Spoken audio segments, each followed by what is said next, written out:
Makasih. Ibu-ibu, terutama yang janda, kalau ditelepon suaminya orang, jangan suaramu mendayu-dayu seperti tadi. Ini tadi bukan kencang, ini namanya syahdu. Suara begini yang kasih nafsu kita lagi-lagi. Assalamualaikum ibu. Waalaikumsalam. Bagaimana suaminya orang tidak tergoda? Lagi di mana ibu? Di rumah aja pak. Coba dong yang keras. Assalamualaikum. Waalaikumsalam. Lagi di mana ibu? Di rumah. Lagi ngapain? Apa kau tanya-tanya? Oh, ndak diteleponnya lagi kau besok. Ini Waalaikumsalam. Caleda. Wih, ada juga Bugis di sini. Wih, boleh tahan ini bubuhan Bugis. Saya ke Banjarmasin banyak orang Bugis. Saya pergi Kota Baru banyak orang Bugis. Saya pergi Pagatan, bahasa Bugis orang di sana. Begitu saya masuk penjara banyak juga orang Bugis. Simpan dulu HP-mu bos. Dengar ceramah dulu. Woi, ibu, simpan dulu, simpan. Ibu yang pegang HP selama saya ceramah, saya doakan suaminya kawin lagi. Nah. Saya di Makassar bu, ada ibu-ibu, saya lagi ceramah, dia membelakang.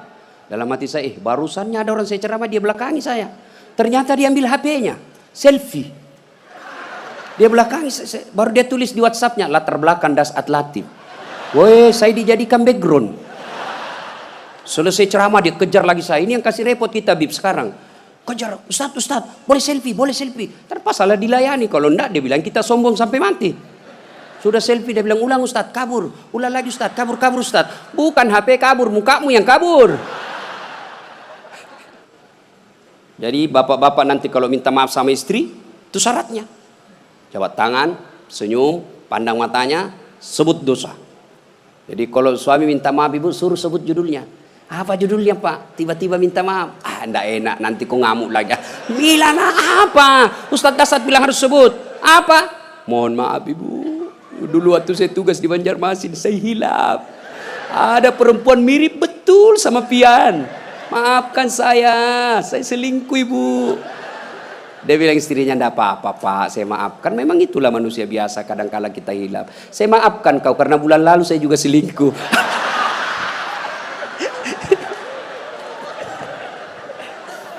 Ibu-ibu, ini sebenarnya bapak-bapak banyak selingkuh gara-gara ibu-ibu juga. Bagaimana suamimu tidak selingkuh kalau kau marah-marah aja terus di rumah? Dia kira enak jadi suami nih ibu-ibu ini. Kira enak. Di kantor kita dimarah-marahi sama pimpinan. Di jalan macet, kadang-kala kehujanan. Ya, di warung kopi masuk WhatsApp tagihan. Sampai di rumah dimaki-maki lagi kita sama istri. Bagaimana kita tidak cepat sakaratil maut? Ini perempuan sekarang seperti cuaca, susah ditebak perasaannya.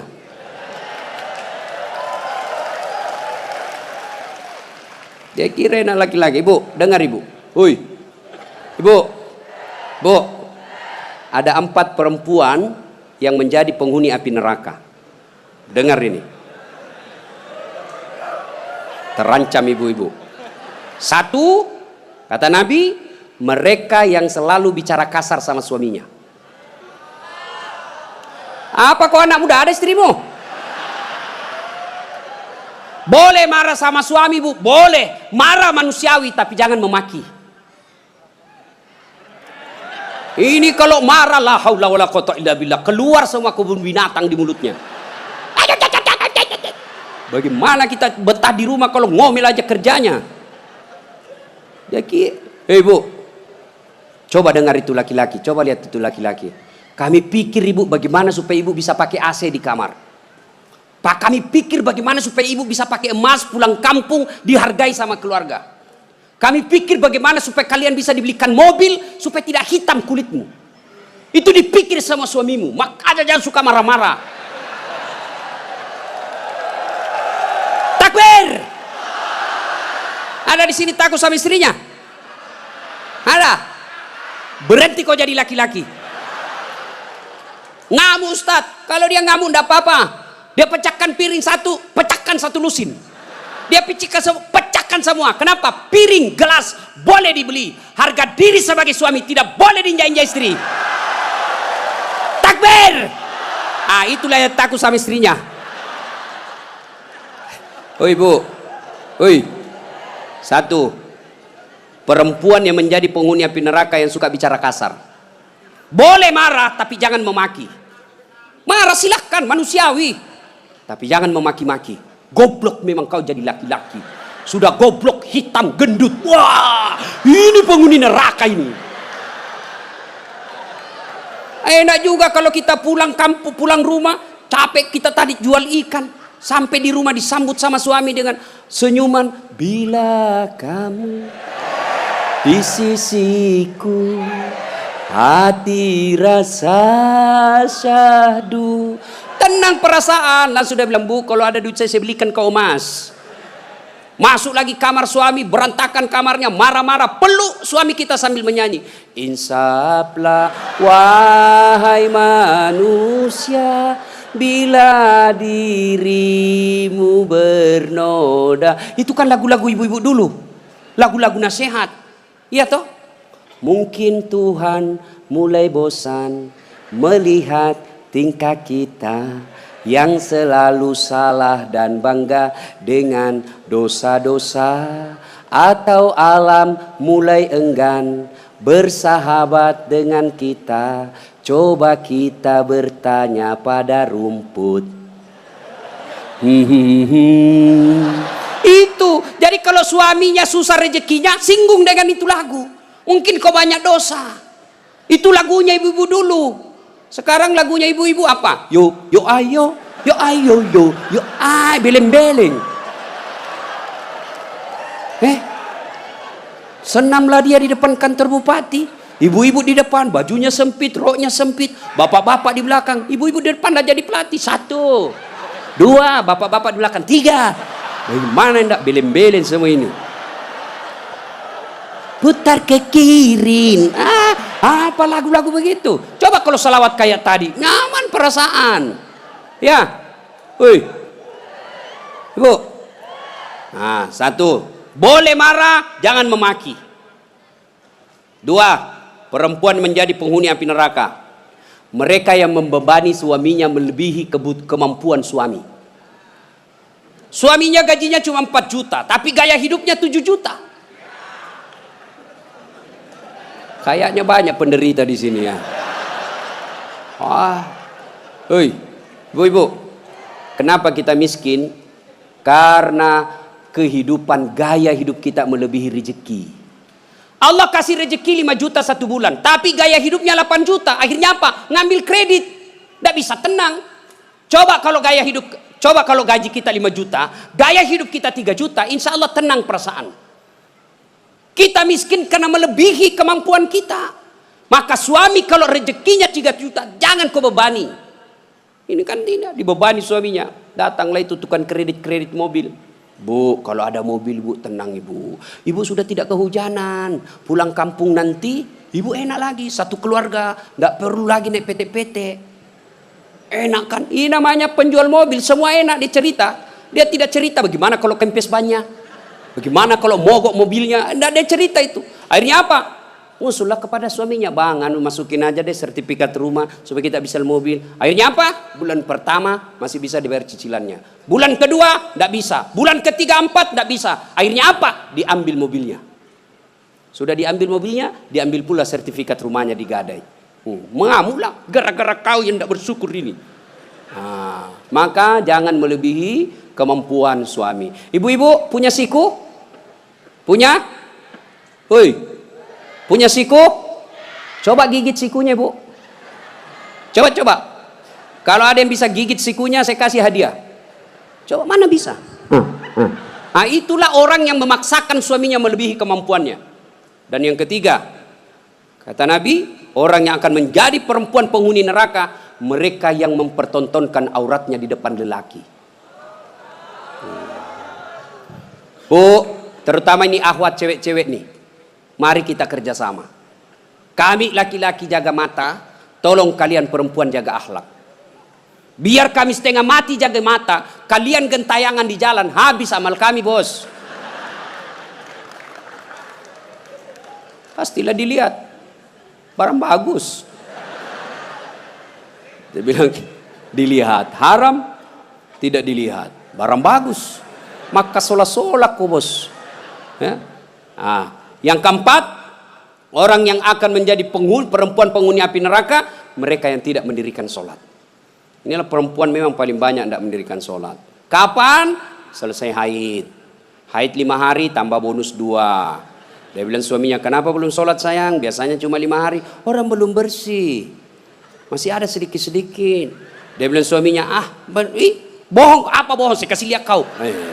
Apa mau dikasih lihat? Ketawa baru kau yang begitu. Kapan lagi perempuan banyak tidak sholat? Kalau ada pengantin, mukanya dikira tembok, coklat, biru, krim, abu-abu, jilbabnya 3 lapis, kuning, coklat, jilbab sakaratil maut.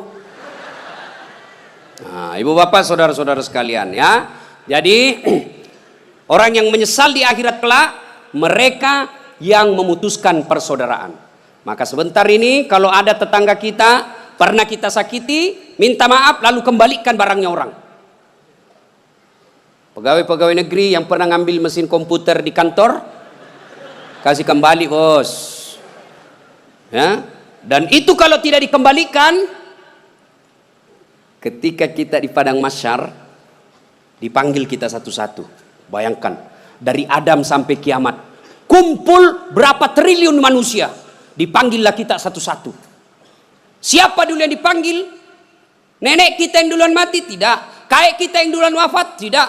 Leluhur kita yang duluan wafat? Tidak. Lalu siapa dulu yang dipanggil? Nama-nama Islam dulu. Abdul Rahman, Abdul Jabbar, Siti Fatimah, Aisyah, Mutmainnah, Das'at Latif. Itu dulu dipanggil. Cuncung. Di belakang kok bos. Dipanggil juga tapi mondri kok bos. Maka jangan berkata apa arti sebuah nama. Nama itu penting. Begitu pentingnya sebuah nama sehingga Nabi jelaskan ada 3 kewajiban orang tua kepada anaknya. 1 diantaranya memberi nama yang baik. Kenapa? Karena di akhirat digunakan ini nama. Nama-nama Islam dulu. Tony, Joni, Rudy, Ningsi, Nining. Dipanggil juga tapi di belakang bos. Habib Syekh, di depan. Das'at Latif nomor 2. Bayangkan. Dipanggillah kita. Nah, orang bilang apa arti sebuah nama? Coba bayangkan kalau tidak ada semua nama di sini. Yang paling repot caleg. Pilih saya siapa? Anu siapa? Anu. Coba kalau ada, coba sebut nama. Orang sebut nama minimal 2 saya bisa tahu. 1 suku, 2 agamanya. Nama Margono. Biasanya Jawa. Gitu? Nama Ambok Dalle. Tidak mungkin Cina. Masa Ambok Dalle Cina? Pasti Bugis. Ya kan? Nah, nama. Yang kedua, nama adalah doa. Ketika nama anak kita Mutmainnah, orang yang memanggilnya, wahai Mutmainnah, wahai kau jiwa yang tenang, berarti orang mendoakannya. Dan di akhirat dipakai kelak. Ustadz, bagaimana saya Ustadz? Sudah terlanjur namaku Ronaldo. Karena bapakku pecinta bola. Bagaimana caranya Ustadz? Ya Islamkan. Bagaimana cara mengislamkannya? Tambah Muhammad di depannya. Muhammad Abdul Ronaldo. Nggak nyambung Ustadz, biar nggak nyambung. Yang penting selamat kok bos. Masih ingat almarhum Presiden kita Soeharto? Sebelum beliau menunaikan ibadah haji, kan namanya cuma Soeharto. Setelah menunaikan ibadah haji, Raja Fat waktu itu sadar, wah menderita nih Pak Harto nanti. Kalau tidak diislamkan, maka diislamkanlah namanya, ditambah di depannya Muhammad Soeharto. Ibu Tin juga ditambah di depannya Siti. Maka ibu-ibu yang sudah terlanjur namanya Islamkan. Harus rubah KTP? Tidak. Yang penting misal ulang tahun. Saudara-saudara sekalian, hari ini nama saya Islamkan. Yang tadinya Desi Ratnasari, saya menambah di depannya Siti Desi Ratnasari. Yang ketawa serius orang ini. Nama penting. Dan pada saat itu ketika kita dipanggil satu-satu, wajah-wajah kita di padang mahsyar tidak lagi seperti ini. Ada yang mukanya seperti ular. Kata Nabi, siapa yang muka ular? Mereka yang suka menjilat-jilat. Ini di kantor bupati banyak begini. Ya Pak, siapa. Ada juga orang itu pegawai kayak ndak punya lagi harga diri di depan bupatinya. Ya Pak, terserah Bapak. Wah. Cemen lu men. Ya. Yang kedua kata Nabi, ada juga nanti yang mukanya seperti anjing. Siapa muka anjing ya Rasulullah? Beliau menjawab, mereka yang disogok dan menyogok. Nah, ini termasuk anggota DPR nanti yang terpilih karena nyogok. Ada begitu di sini? Ada? Nah, kau salah, kenapa kau pilih? Tapi kau larang, tapi kau bilang wane piro. Nah. Lalu kata Nabi, ada juga nanti yang mukanya seperti tikus. Ya Rasulullah, siapa muka tikus? Mereka yang suka mengambil barangnya orang. Nah, ini yang ini di sini ya, yang suka korupsi dan disuruh pikul itu hasil korupsinya. Saya kalau lihat itu orang korupsi 3 miliar, 10 miliar, setengah mati dia pikul nanti itu. Dia bilang mahasiswaku 10 miliar uang dolar Singapura Ustaz itu dikantongi ji. Saya bilang jangan kau bayangkan uang Singapura, uang koin apa? Uang koin 10 miliar pikul kau itu. Ada juga kata Nabi yang nanti mukanya seperti kuda. Siapa muka kuda ya Rasulullah? Nabi menjelaskan mereka yang suka mendahului imam ketika sholat berjamaah. Nah, ini anak muda ini yang banyak. Imam belum turun dia sudah turun. Imam belum naik dia sudah naik. Ditanya kenapa kok cepat sekali? Dia bilang ini orang tua Ustaz. Sudah lowbat, saya masih full charge. Tidak boleh begitu bos. Ini juga imam kadangkala harus perhatikan. Ada juga kadangkala imam membalik-balik sunnah Rasul. Nabi jelaskan kalau kau jadi imam ringkaskan bacaan solatmu. Ini baru jadi imam mau takbir aja sudah lama. Gaji itu muakkak mani bawan selesai. Ada juga yang begitu. Kata Nabi ringkaskan bacaan solatmu. Ringkas.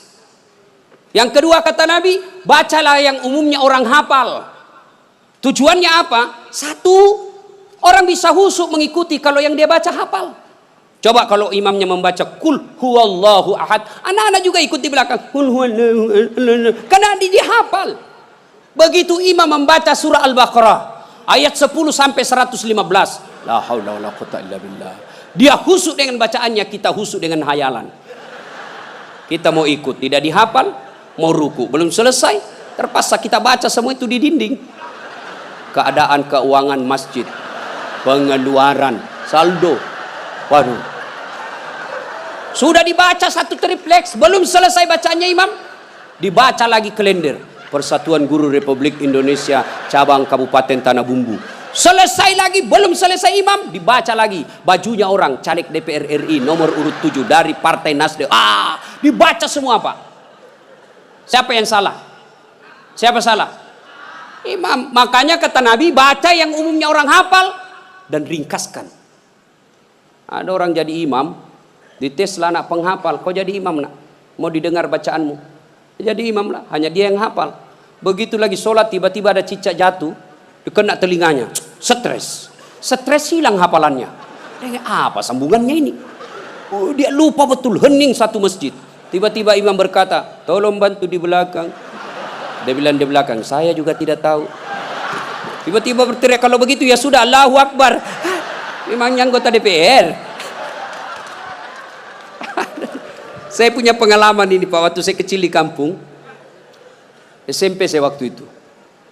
Sholat asar, lama sekali imam sujud. Kenapa lama betul ini imam sujud? Ada apa ini? Tiba-tiba ada kawan saya nakal, diangkat kepalanya. Hilang imam. Ternyata yang ditunggu sudah keluar. Dia keluar dari pintu samping. Kacau sholat. Selesai sholat ditanya, Pak Imam, kenapa kau tinggalkan kami? Dia bilang, saya kentut nak. Pak Imam, lain kali kalau kentut kasih bangkit dulu kepala supaya kami lihat kau keluar. Dia bilang, saya sengaja, malu saya kau lihat. Kacau sholat. Siapa yang salah? Siapa salah? Siapa salah? Imam. Makanya hati-hati milih imam. Ya, ada lagi kejadian ini waktu saya kuliah KKN. Belum jadi ustadz saya waktu itu. Ada kawan saya dia pakai baju gamis. Wah, saya bilang pasti anak pesantren. Jadilah imam dia. Saya di belakang dua anak fakultas sastra. Begitu dia baca Al-Fatihah masih aman. Dia baca Al-Kafirun dalam hatiku, cari penyakit ini orang ini. Benar, dia baca enggak mau sampai. Wala antum abiduna ma a'bud wala ana abidu ma abattum wala antum abiduna ma a'bud wala ana abidu ma wala antum tak putar. Temanku jengkel ini ada sastra, dia bilang, kenapa itu tak putar-putar? Lah sudah ini juga saya pikir. Kacau sholat. Makanya kalau imam salah, kacau jamaah kita. Makanya hati-hati milih imam. Kata Nabi, Milih imam itu tidak boleh sembarang. Jamaah makmum boleh, mulai dari orang waras sampai orang gila boleh jadi makmum. Mulai dari orang belum balik sampai dewasa boleh jadi makmum. Tapi imam tidak boleh. Kenapa? Salah imam, salah kalian jamaah. 2020 Tanah Bumbu akan milih imam, bupati. Salah milih imam, salah kalian, menderita kalian di kabupaten ini. Maka hati-hati milih imam. Pun kita jadi makmum juga tidak boleh sembarang, harus ada etikanya. Jadi makmum kata Nabi, kalau kau ke masjid sikat gigi dulu, terutama kalau subuh. Bayangkan kalau kita tidak sholat, tidak sikat gigi, tidur semalaman, orang di samping kita balik kanan, kita balik kiri menguap. Sampai meninggal dia ingatnya itu, busuk mulutnya itu. Sudah sikat gigi. Apalagi kalau kau jadi makmum, jangan kau merasa kaulah yang paling soleh dalam masjid itu. Ada juga orang takbir itu kayak mau dia gigit, kita punya telinga. Cool man. Baca Al-Fatihah kayak dia ada di telinga sampingnya. Pada cengi capuk. Hanya ganggu ki. Ada lagi apa? Itu kaki. Kaki juga itu kadang-kala mengganggu. Kita kasih pindah, dia kasih pindah lagi kakinya. Kasih pindah, dia kasih pindah lagi. Saya jengkel, saya injak. Selesai salat. Ustaz, kenapa kau ganggu saya? Makanya adik-adik, kalau mau saya tanya, kenapa kau kasih pindah-pindah kakimu? Kau ganggu saya? Dia bilang supaya rapat saf. Bos, sini. Kalau mau rapat safmu bukan jari-jari kaki yang kau tempel. Tapi apa? Bahumu atau siku. Kalau siku rapat, pasti saf rapat. Tidak ada orang sholat begini. Tapi kalau kakimu rapat, safmu longgar. Ya.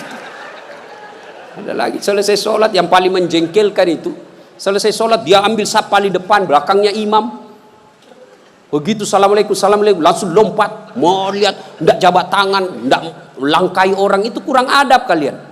Kalau kalian tidak mau doa bersama, tidak mau jabat tangan selesai sholat, ya sudah di belakang kau duduk, supaya kau tidak ganggu orang. Ingat adik-adik sekalian ini, yang baru belajar agama, puncak dari semua ilmu adab. Rasulullah ditanya, ya Rasulullah, untuk apa Rasul diutus ke muka bumi? Mencerdaskan kehidupan bangsa? Bukan. Mengangkat harkat dan martabat? Bukan. Apa? Liutammima makarimal akhlak, memperbaiki akhlak manusia.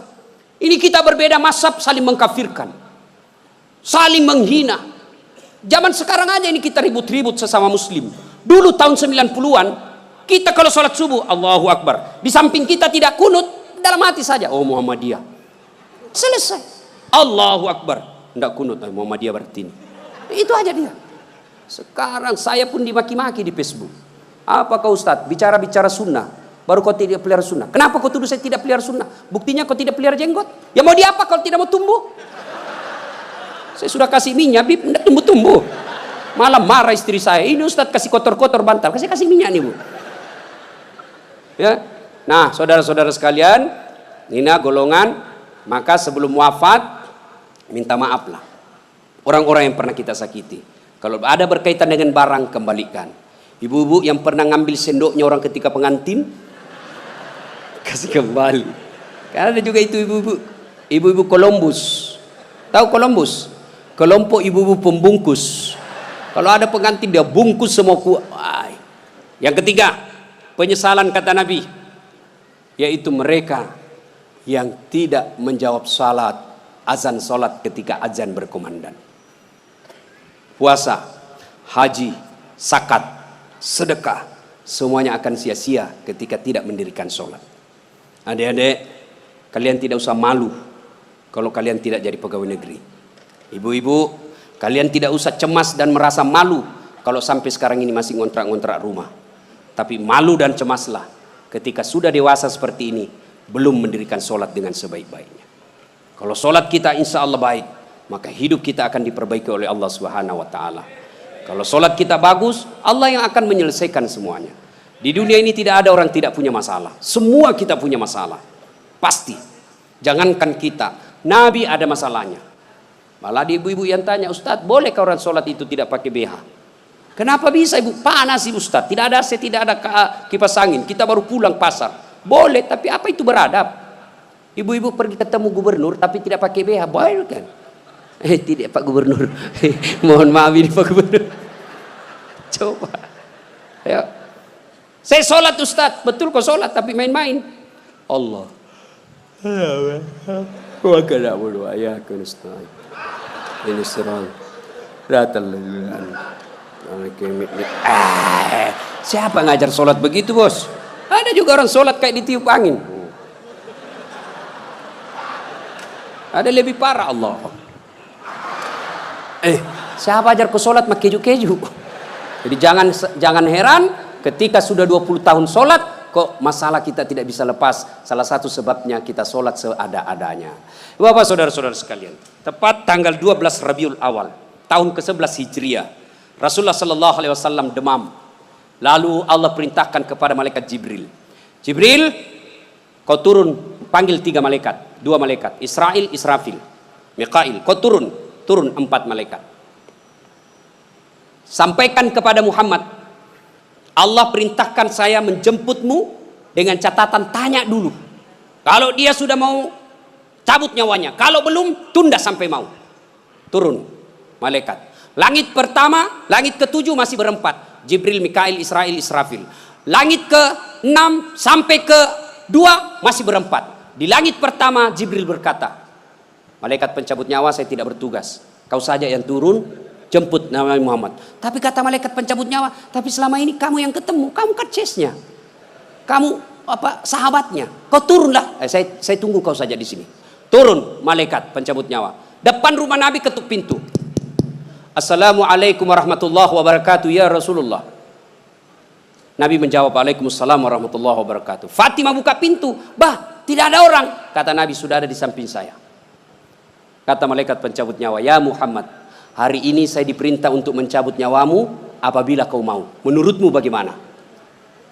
Kira-kira kalau Pak Cuncun ditanya ini apa jawabannya, Bos? Saya diperintah cabut nyawa. Tunggu dulu, orang belum jadi bupati.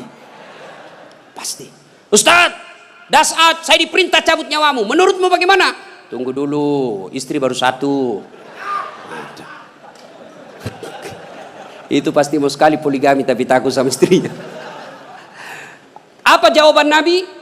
Wahai malaikat, seluruh nabi dan rasul senior saya, setelah mereka melaksanakan tugasnya, mereka menghadap kepada Allah. Saya pun siap hari ini. Cuma ini ada yang lain. Mana Jibril? Jibril ada di atas. Kau panggil dulu deh. Ada yang saya mau tanyakan. Naik malaikat pencabut nyawa. Jibril, kau dicari sama CSU. Saya bilang memang kau ikut. Kau banyak cerita. Sudahlah, kau turun sini. Turun malaikat Jibril. Ya Jibril, kalau hari ini saya harus menghadap kepada Allah, tolong berikan saya kabar gembira. Ya Muhammad, seluruh nabi dan rasul haram masuk surga sebelum engkau lebih dulu di dalamnya. Alhamdulillah. Ya Muhammad, seluruh malaikat yang pernah Allah ciptakan sekarang mereka antri menunggu rohmu. Alhamdulillah. Apalagi Jibril, ya Muhammad, kalau ada dosa dan kesalahan yang pernah kau lakukan, Allah telah mengampuni dosa-dosamu. Alhamdulillah. Tapi Nabi berkata, Jibril, itu kan saya tidak cemas soal diriku. Yang aku cemaskan siapa? Tolong kasih saya berita gembira soal umatku. Kita yang dicemaskan Nabi. Tolong berikan saya berita gembira. Naiklah Jibril bertanya kepada Allah, turun membawa berita. Ya Muhammad, saya dapat berita gembira dari Allah. Apa? Meskipun engkau sudah tidak berada di tengah-tengah mereka, meskipun engkau sudah tidak berada di tengah-tengah umatmu, selama umatmu berpegang kepada Quran dan Sunnah, insya Allah umatmu selamat. Nabi berkata, kalau begitu laksanakan tugasmu malaikat pencabut nyawa. Jibril mundur. Mulailah dieksekusi Nabi. Dicabut rohnya, meninggalkan telapak kaki, naik ke betis, naik ke paha, menggigil Rasulullah. Keluar biji-biji keringat di pelipis beliau, di daki beliau keluar keringat. Lalu Jibril membalik ke belakang, dilihat oleh Nabi. Ya Jibril, kenapa kau palingkan pandanganmu? Apa kau jijik melihat saya sekarang ini? Jibril menjawab, demi Allah dan Rasulnya, saya tidak jijik melihatmu ya Muhammad. Cuma saya tidak tega melihat engkau menghadapi sakaratul maut. Lalu Nabi menjelaskan, ya Jibril, andai saja Allah tidak sayang dan cinta kepadaku, maka aku akan rasakan betapa sakitnya sakaratul maut ini. Sampai naik ke atas, sampai ke tenggorokan beliau, sampai ke bibir beliau. Beliau mewasiatkan 3 perkara. Kata Nabi, yang pertama, perempuan kalian, jaga perempuan di antara kalian. Yang kedua, salatmu, jaga salat kalian. Dan yang ketiga Nabi ucapkan, ummati, ummati, ummati, umatku, umatku, umatku. Nabi tidak mencemaskan anak cucu beliau. Nabi tidak mengucapkan Fatimah anakku. Tapi siapa yang diucapkan Nabi? Ummati, ummati. Begitu cintanya Nabi kepada kita. Nah sekarang bagaimana cinta kita kepada Nabi? Salah satu cinta kita kepada Nabi dengan hadir di majelis salawat seperti ini. Hadir di tempat ini wujud kecintaan kita kepada Rasulullah. Pada zaman Nabi tidak ada salawat rame-rame seperti ini. Kenapa? Karena beliau ada di tengah-tengah kita. Di tengah-tengah umat pada saat itu. Nabi pernah bertanya kepada sahabat, saudara-saudara sekalian, Anda tahu siapa yang paling menakjubkan imannya? Menakjubkan itu mengagumkan. Kata sahabat, para malaikat ya Rasul. Nabi katakan tidak. Bagaimana mereka tidak menakjubkan imannya? Mereka ketemu Allah. Kalau begitu, para nabi dan rasulnya ya Rasulullah. Nabi katakan tidak. Bagaimana kami tidak beriman? Kami menerima wahyu, ketemu dengan malaikat. Kalau begitu ya Rasulullah, kami inilah para sahabatmu. Nabi katakan tidak. Bagaimana kalian tidak beriman? Kalian ketemu dengan saya, kalian melihat mukjizat, wajar kalian beriman. Lalu sahabat berkata, kalau begitu siapa yang paling menakjubkan imannya ya Rasul? Nabi menjawab, umatku, saudara-saudaramu setelah kita ini wafat, mereka beriman kepadaku, mereka percaya kepadaku, padahal mereka tidak pernah ketemu Allah, mereka tidak pernah ketemu malaikat, mereka tidak pernah melihat mukjizat, mereka tidak hidup di tengah-tengah saya, tapi mereka beriman kepadaku dan berselawat. Kita inilah yang hadir di tempat ini. Mudah-mudahan Allah berikan waktu dan kesempatan kepada kita untuk lebih banyak lagi mencintai Rasulullah. Salah satu di antaranya berselawat seperti ini. Ketika Allah perintah kita puasa, Allah tidak ikut menunaikan ibadah puasa. Allah perintah kita haji, Allah tidak menunaikan ibadah haji. Ketika Allah perintah kita bersalawat, innallaha wa malaikatahu yusalluna 'alan nabi. Sesungguhnya Allah dan para malaikatnya bersalawat kepada Rasulullah Muhammad sallallahu alaihi wasallam. Maka wahai orang-orang yang beriman, bersalawatlah kalian kepada Rasulullah. Dengar, garis bawahi, yusalluna 'alan nabi, sallu alaihi wa sallimu taslima. Salawat dengan sebaik-baik salawat. Maka jangan bersalawat sambil merokok, jangan bersalawat sambil mengisap. Kenapa? Seluruh ulama Timur Tengah mengatakan rokok itu haram, maka rasa-rasanya tidak etis ketika Bapak menyebut nama Nabi sambil mengisap rokoknya. Mudah-mudahan ada manfaat, lebih dan kurangnya mohon dimaafkan. Terima kasih atas waktu dan kesempatan. Kemuliaan yang sangat besar saya bisa hadir di tempat ini bersama Habib Syekh dan keluarga Bapak Mardani. Mudah-mudahan diberikan rezeki yang lapang, dibahagiakan dunia sampai akhirat. Demikian. Kalau masih ada yang mau dengar ceramah saya, silahkan nonton Tabligh Akbar Damai Indonesia TV One setiap hari Sabtu atau Ahad pukul 12.30 atau setengah 2 waktu Kalimantan. Cuma lama baru muncul sekali seminggu. Ada yang gampang. Gimana caranya? Ambil aplikasi YouTube, tulis nama saya Dasat Latif. Keluarlah ceramah saya yang ratusan ribuan itu. Sudah nonton jangan lupa like and share. Subbreaker. Kasih begini aja, kasih begini bos. Jangan kau kasih begini. Kalau kau kasih begini dicari kau malaikat pencabut nyawa. Masa ceramah kau kasih begini? Nggak enak dilihat. Saya tidak suka. Nggak usah kau nonton. Jangan kasih begini. Nah, cuma cepat habis kuota karena 1 jam. Maka saya sediakan yang tidak menguras kuota namanya Chelsea. Ceramah singkat 1 menit saja. Gimana caranya Ustadz? Follow saya di Instagram. Dasat Latif 1212. Dasat Latif 1212. Sudah ku follow Ustaz, sudah ku tidak mau putar ceramahmu. Apa masalahnya? Masalahmu kau tidak punya kuota. Demikian, mudah-mudahan ada manfaat, lebih dan kurangnya mohon dimaafkan. Nun wal kalam ya misrun, billahi fi sabilil haq. Assalamualaikum warahmatullahi wabarakatuh.